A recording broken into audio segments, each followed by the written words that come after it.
Hello guys, in today's video I'm gonna show you how to turn on price drops on saved pins on your account on Pinterest on email notification settings, easy and quick.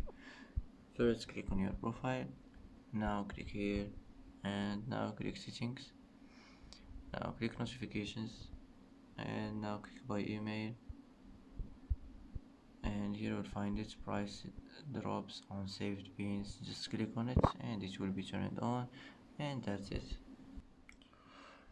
And that's it for today's video. If you like this video, don't forget to like and don't forget to subscribe.